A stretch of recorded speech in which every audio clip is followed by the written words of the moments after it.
नमस्कार, स्वागत है आप सभी का टीवी 27 न्यूज पर। आपके साथ मैं हूं शिवानी ठाकुर। बुलेटिन की शुरुआत करेंगे बड़ी खबर के साथ। किसान आंदोलन से जुड़ी एक बड़ी खबर सामने आ रही है। संयुक्त किसान मोर्चा की महापंचायत आज दिल्ली के रामलीला मैदान में होगी। महापंचायत संयुक्त किसान मोर्चा की आज महापंचायत होने वाली है।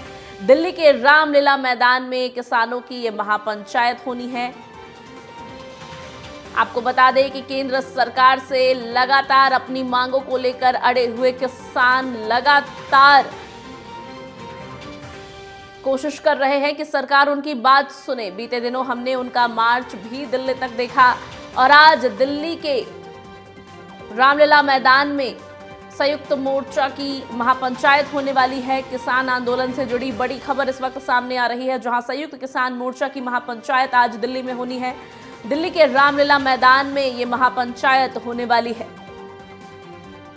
देश भर से लाखों किसानों के पहुंचने की उम्मीद यहां बताई जा रही है, जहां संयुक्त किसान मोर्चा की महापंचायत आज दिल्ली में होगी। दिल्ली के रामलीला मैदान में संयुक्त किसान मोर्चा की आज महापंचायत होगी। किसान आंदोलन से जुड़ी बड़ी खबर, बड़ी अपडेट। एमएसपी गारंटी कानून और तमाम मांगों को लेकर अपनी मांगों पर अड़े किसान सरकार तक पहुंचने के लिए हर कोशिश कर रहे हैं और इसी कड़ी में संयुक्त किसान मोर्चा की महापंचायत आज राजधानी दिल्ली में होनी है। दिल्ली के रामलीला मैदान में ये महापंचायत होगी। किसान आंदोलन से जुड़ी बड़ी खबर इस वक्त की आपको बता रहे हैं।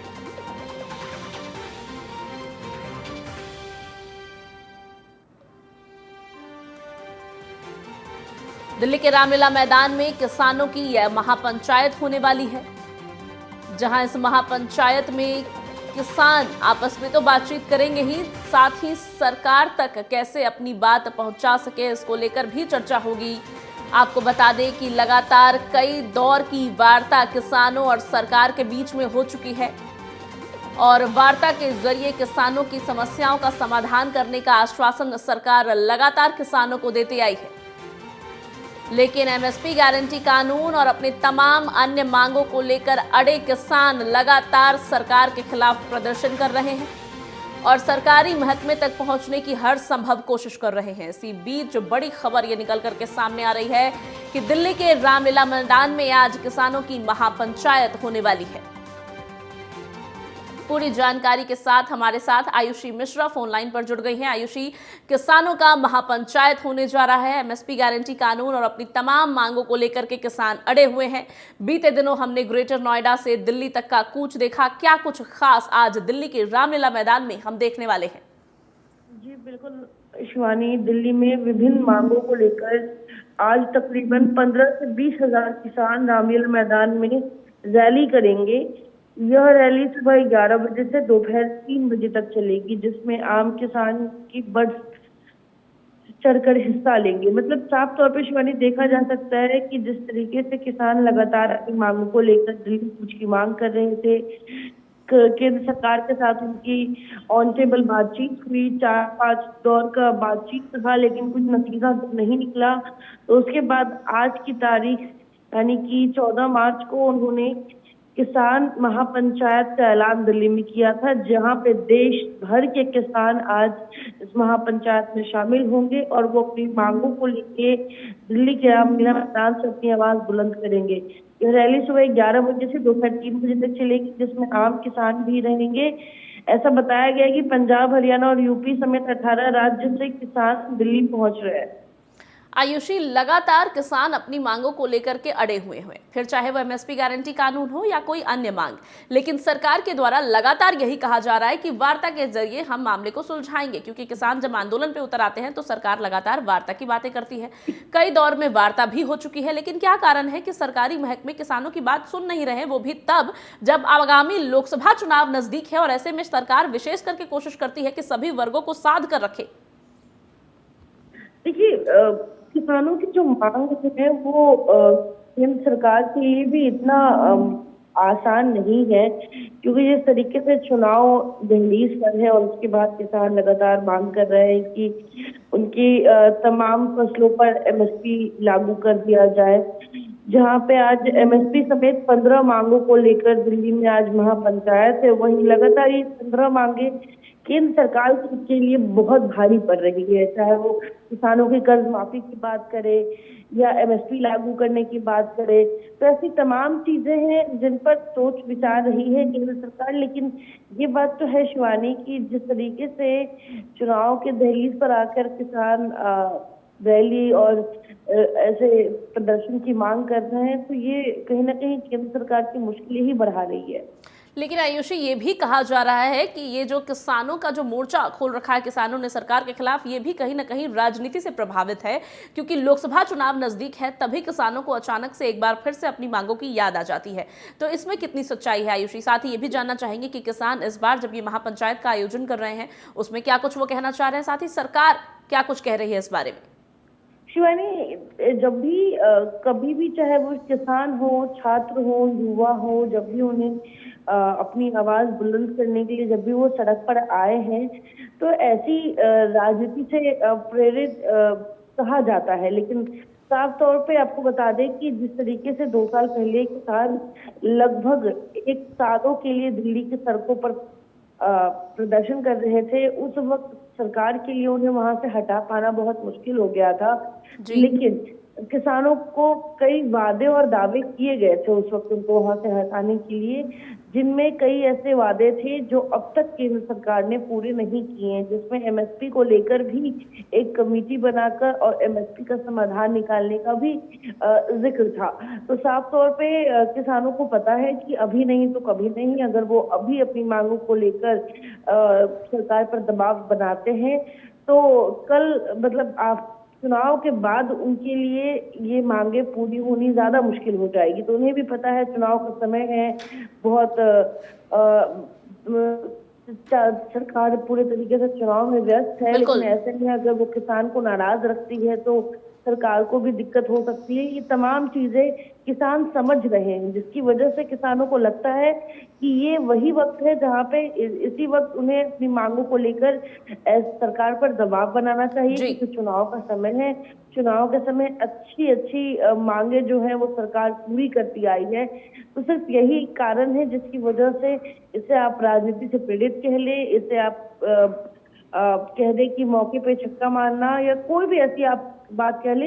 लेकिन ये बात तो तय है कि किसानों को पता है कि अभी नहीं तो कभी नहीं। अगर आप चुनाव से पहले आपने रखी और पूरी नहीं हुई तो फिर आने वाले 5 सालों में वो नहीं होगी।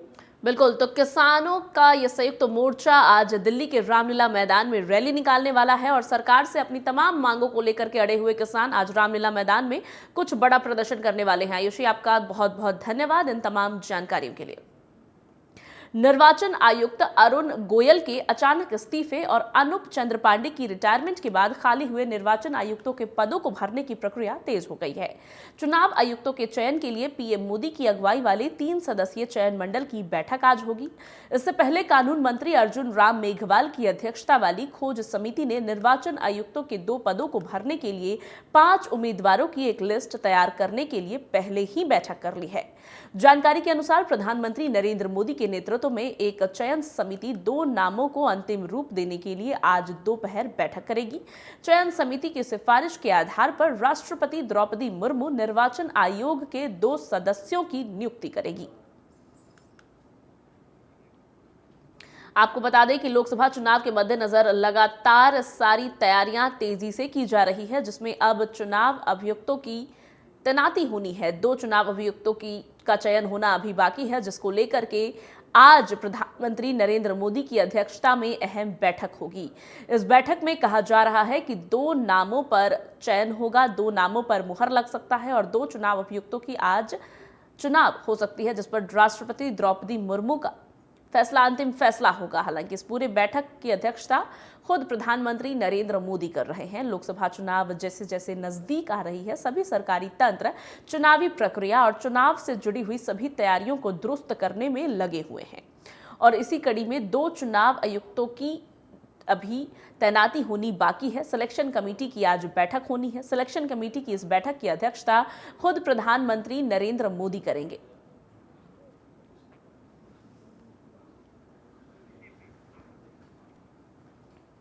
बुलेटिन में आगे बढ़ेंगे, एक और बड़ी खबर का रुख करेंगे। आज उत्तर प्रदेश के मुख्यमंत्री योगी आदित्यनाथ अयोध्या के दौरे पर रहेंगे।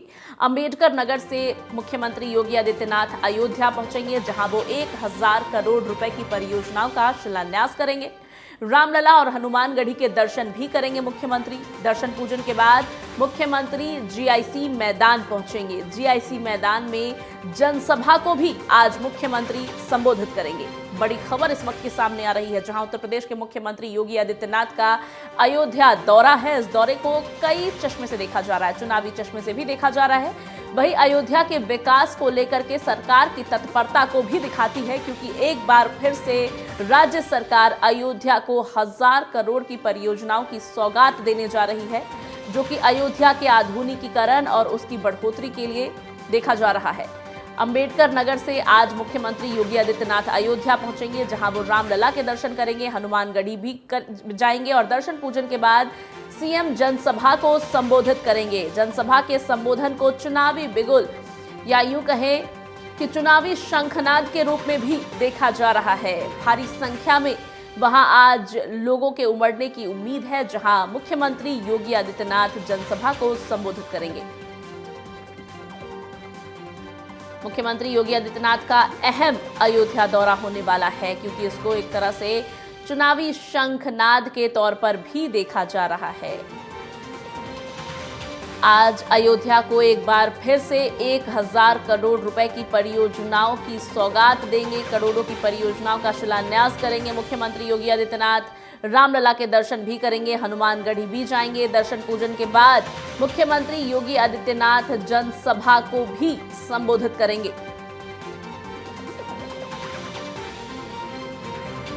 अयोध्या के आधुनिकीकरण और अयोध्या को विश्व धार्मिक स्थल का रूप देने के लिए तत्पर डबल इंजन की सरकार के द्वारा अयोध्या को लगातार कई करोड़ों की परियोजनाओं की सौगात केंद्र और राज्य सरकार की तरफ से मिलती रही है। और अब अगली खबर का रुख करेंगे। बिहार में एनडीए का सीट शेयरिंग फॉर्मूला तय कर लिया गया है। बुधवार को दिल्ली में लोजपा के राष्ट्रीय अध्यक्ष चिराग पासवान ने बीजेपी के राष्ट्रीय अध्यक्ष जेपी नड्डा से मुलाकात की। इसके बाद चिराग ने एक्स अकाउंट से सीट शेयरिंग तय होने की जानकारी दी। सूत्रों के अनुसार 4-1 के फॉर्मूले के आधार पर भाजपा ने जमुई सांसद चिराग पासवान को मना लिया है। चिराग की पार्टी को बिहार में लोकसभा की कुल 4 सीटें मिलेगी, इसमें हाजीपुर की सीट भी शामिल है। इसके अलावा राज्यसभा की 1 सीट भी चिराग पासवान के खाते में आएगी।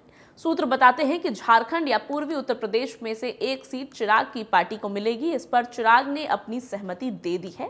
वहीं चिराग के चाचा पशुपति कुमार पारस को हाजीपुर से हटाकर समस्तीपुर संसदीय सीट से उम्मीदवार बनाया जाना तय हुआ है।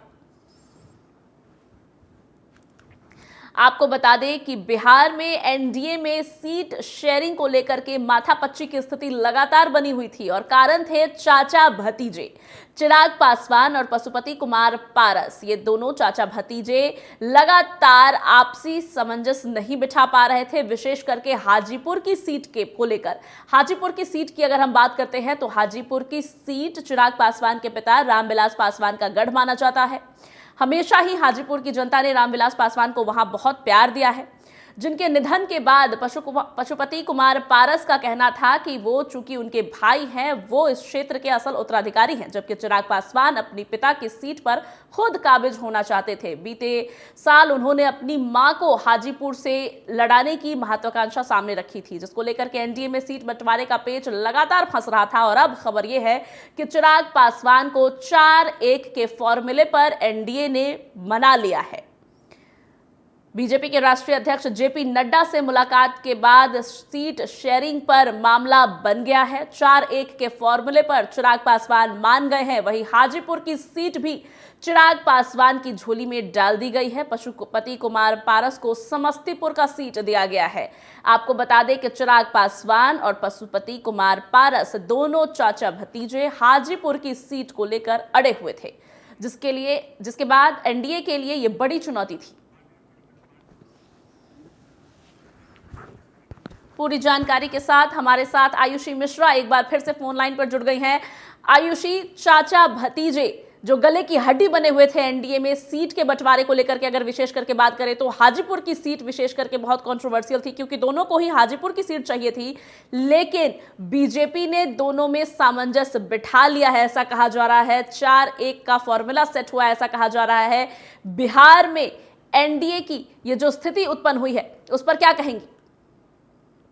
बिल्कुल शिवानी, जिस तरीके से चिराग पासवान को लेकर कई दिनों से सुर्खियां आ रही थी कि चिराग पासवान एनडीए से नाराज हैं, सीट शेयरिंग का फॉर्मूला तय नहीं हो पा रहा है, या चिराग पासवान की जो मांगे हैं कॉमन मिनिमम प्रोग्राम को लेके, इन तमाम चीजों को लेकर चिराग पासवान नाराज चल रहे हैं। लेकिन चिराग पासवान खुद को प्रधानमंत्री मोदी का हनुमान भी कहते हैं, जिसकी वजह से कहीं ना कहीं भाजपा अस्वस्थ है कि अगर वो चिराग पासवान पर विश्वास करती है या उनकी मांगे पूरी करती है तो चिराग पासवान भविष्य में भी उनके लिए हनुमान की भूमिका निभाएंगे।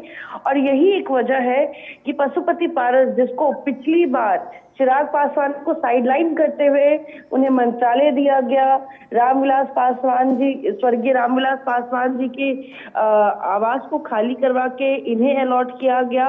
और चाचा भतीजा के बीच में लगभग पिछले 2-3 सालों से बहुत ही खटास है।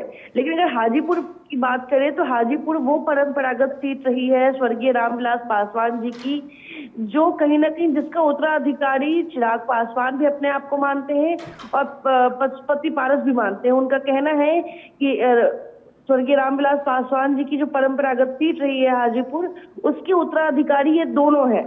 लेकिन इसको लेकर पिछले लंबे समय से मुर्जुवानी लड़ाई चल रही थी और कहीं ना कहीं चिराग पासवान ये दावा कर रहे थे कि इस बार वो अपने पिता के सीट से ही चुनाव लड़ेंगे। और इसको लेके ये भी तय था कि अगर चिराग पासवान को इस बार हाजीपुर सीट नहीं मिलती है तो हो सकता है वो एनडीए के साथ बगावत कर जाए। और यही एक कारण है कि इस चीज को बीजेपी पहले भाप चुकी थी, जिसकी वजह से चिराग पासवान को 5 सीटें दी गई हैं। ये एक बड़ी बात है। चिराग पासवान जी। और आयुषी, जिस तरह से सीट शेयरिंग का फॉर्मूला तैयार हुआ है, देखिए चिराग पासवान को बिहार की राजनीति में गेम चेंजर भी समझा जाने लगा था, क्योंकि एक तरफ नीतीश कुमार जो कभी पलटी मारकर इधर कभी इधर आ जाते हैं, उन्होंने बार बार प्रधानमंत्री को भरोसा दिलाया कि अब वो कहीं नहीं जाएंगे। लेकिन चिराग पासवान की तरफ से ऐसा नहीं किया गया, क्योंकि भले ही चिराग खुद को एनडीए का हनुमान बताते हैं, लेकिन एनडीए ने हमेशा प्राथमिकता दी है उनके चाचा पशुपति कुमार पारस को, फिर चाहे वो हाजीपुर सीट को लेकर हो या कोई अन्य मामले में हो। ऐसे में चिराग पासवान के साथ ये भी संभावना थी कि वो आरजेडी में शामिल हो सकते हैं और आरजेडी दोनों बाहें खोलकर उनका स्वागत भी करती। 2019 के चुनाव के दौरान हमने देखा था कि लालू यादव के बेटे के साथ, तेजस्वी यादव के साथ भी चिराग पासवान की काफी नजदीकियां बढ़ी थी। तो क्या ये भी एक बहुत अहम फैक्टर और एक बहुत बड़ा कारण है जिसकी वजह से एनडीए, विशेष करके बीजेपी ने अपने घुटने चिराग पासवान के सामने टेके और उनकी शर्तों पर मान गई? जी बिल्कुल। 2020 में आपको बता दें, जब 2020 की चुनाव चल रही थी, उस वक्त कहीं ना कहीं चिराग पासवान की ताकत का अंदाजा बीजेपी को नहीं था, जिसकी वजह से बीजेपी ने उन्हें एक मौका दिया और चिराग पासवान की पार्टी एलजेपी और कहीं ना कहीं गेम चेंजर की भूमिका निभाई, जिस वजह से जनता दल यूनाइटेड जैसी पार्टी की सीट इतनी कम हुई और वोट कटवा का नाम चिराग पासवान की पार्टी को दिया गया। लेकिन अच्छी खासी वोटों की संख्या और अच्छा खासा वोट प्रतिशत चिराग पासवान की पार्टी को जब मिला तो इस चीज को लेकर बीजेपी अस्वस्थ हो गई कि वो चिराग पासवान की पार्टी एलजेपीआर पर भी दांव खेल सकते हैं वक्त आने पर। और वही बिल्कुल वैसा ही इस बार किया गया। एनडीए किसी भी कीमत पर नहीं चाहती थी कि चिराग पासवान किसी और दल में शामिल हो, क्योंकि चिराग पासवान बिहार में क्या अपना उनका योगदान है, क्या उनका अस्तित्व है, ये बखूबी जानती है। और साफ तौर पे कहीं ना कहीं चिराग पासवान की बस एक मांग थी कि उनके पिता की सीट उन्हें मिले, हाजीपुर लोकसभा सीट। और बिल्कुल ये चीज आसान थी केंद्र सरकार के लिए, बीजेपी के लिए और एनडीए के लिए कि उन्हें वो सीट देके वो अपनी पार्टी अपने घटक दल में ही रखे। लेकिन एक बात और है, पशुपति पारस को अगर हाजीपुर लोकसभा सीट नहीं दिया गया है, इसका मतलब है कि पशुपति पारस को कुछ बड़ा ऑफर दिया गया है, क्योंकि पशुपति पारस भी माझे हुए खिलाड़ी हैं।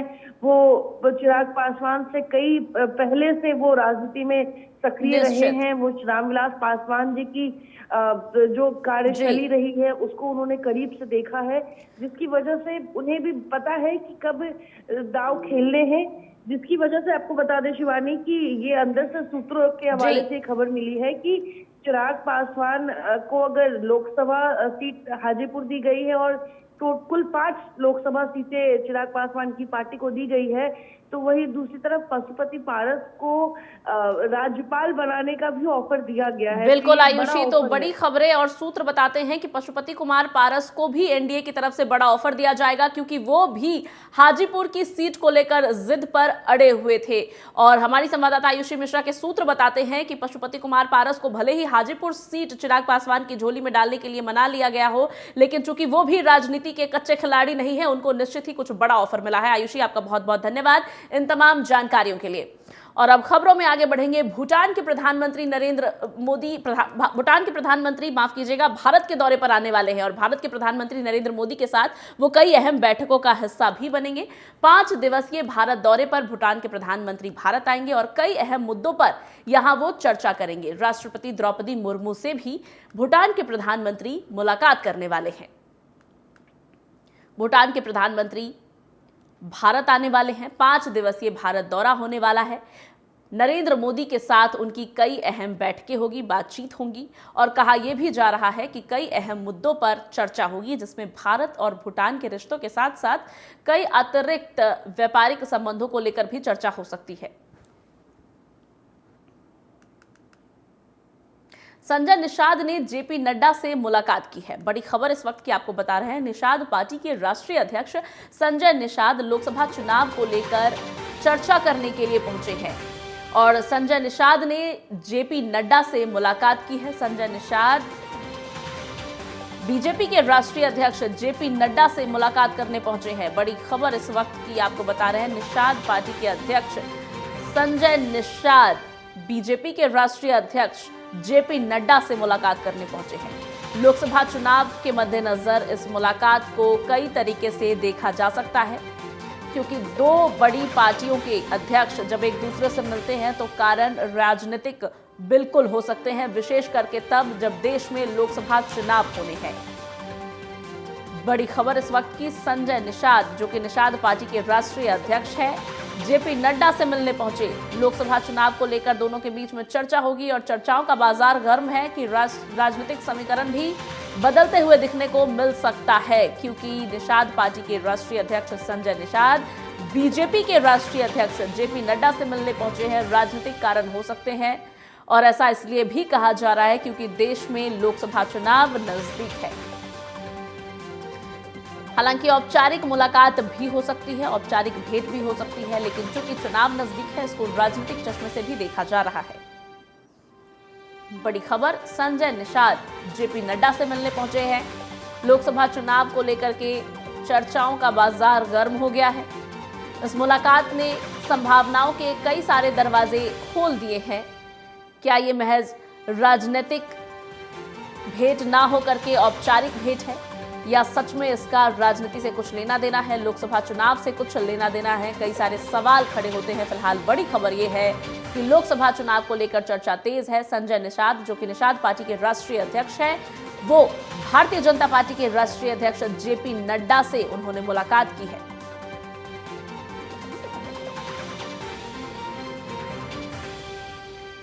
पूरी जानकारी के साथ हमारे साथ फोन लाइन पर अमरेंद्र प्रताप सिंह जुड़ गए हैं। अमरेंद्र, 2 बड़ी पार्टियों के राष्ट्रीय अध्यक्ष एक दूसरे से मुलाकात कर रहे हैं, लोकसभा चुनाव नजदीक है, केवल औपचारिक मुलाकात है या कुछ राजनीतिक भी निकल करके सामने आ सकता है?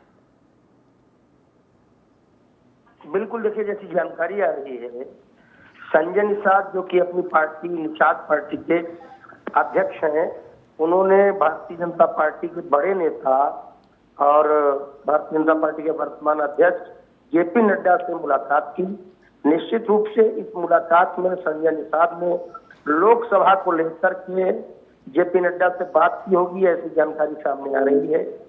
और क्योंकि संजय निषाद पिछले कुछ दिनों से अंदर खाने कहीं न कहीं असंतुष्ट भी थे, तो ऐसे में इस मुलाकात के बड़े मायने निकाले जा रहे हैं और कहा जा रहा है कि संजय निषाद ने अपनी पूरी बात जेपी नड्डा के सामने रखी होगी और निश्चित रूप से संजय निषाद ने लोकसभा चुनाव को लेकर के चर्चा की होगी भारतीय जनता पार्टी के राष्ट्रीय अध्यक्ष जेपी नड्डा से। अमरेंद्र असंतुष्ट होंगे संजय निषाद, ऐसा क्यों कहा जा रहा है? असंतुष्टि की वजह क्या होगी? देखिए, सूत्रों के अनुसार जो जानकारी सामने आ रही है शिवानी, वो ये है कि अभी हाल ही में जो विधान परिषद के चुनाव हुए, उन विधान परिषद के चुनाव में हालांकि निर्विरोध चुनाव की पोजीशन बनी, इसलिए क्योंकि 3 कैंडिडेट मात्र विपक्ष यानी समाजवादी पार्टी ने खड़े किए और 10 कैंडिडेट केवल एनडीए ने खड़े किए। और उस चुनाव में भाजपा को एक सीट दी गई, अपना दल को सीट दी गई, और यहाँ तक कि नया जो पार्टनर है एनडीए में राष्ट्रीय लोकदल, उसे भी एक सीट दी गई। लेकिन संजय निषाद की पार्टी निषाद पार्टी को विधान परिषद चुनाव में एनडीए गठबंधन के तहत सीट नहीं मिल पाई, और सूत्रों के अनुसार इसी वजह से कहीं न कहीं संजय निषाद कुछ असंतुष्ट हैं। और ऐसे में अब उन्होंने जब जेपी नड्डा से मुलाकात की है, तो ये कहा जा रहा होगा कि आगामी लोकसभा चुनाव में अपनी पार्टी की पोजीशन को लेकर कि उन्हें टिकट बंटवारे में क्या कुछ तरजीह मिलेगी, इसको लेकर उन्होंने अपनी बात जेपी नड्डा के सामने रखी हो। शिवानी जी, तो संजय निषाद कुछ कारणों से असंतुष्ट चल रहे थे क्योंकि उनकी पार्टी को सीट नहीं मिल रही थी, और अब इसी बीच खबर ये निकल करके सामने आई है कि निषाद पार्टी के राष्ट्रीय अध्यक्ष संजय निषाद भारतीय जनता पार्टी के राष्ट्रीय अध्यक्ष जेपी नड्डा से मुलाकात करने पहुंचे, और वहां उन्होंने निश्चित ही लोकसभा चुनाव के मद्देनजर भी चर्चा की होगी। अब इसका राजनीतिक समीकरण क्या निकल करके सामने आएगा, ये देखने वाली बात होगी। फिलहाल अमरेंद्र, आपका इन तमाम जानकारियों के लिए बहुत बहुत धन्यवाद। इस बुलेटिन में फिलहाल इतना ही। खबरों का सिलसिला आगे भी लगातार जारी है। आप देखते रहिए TV27 न्यूज़।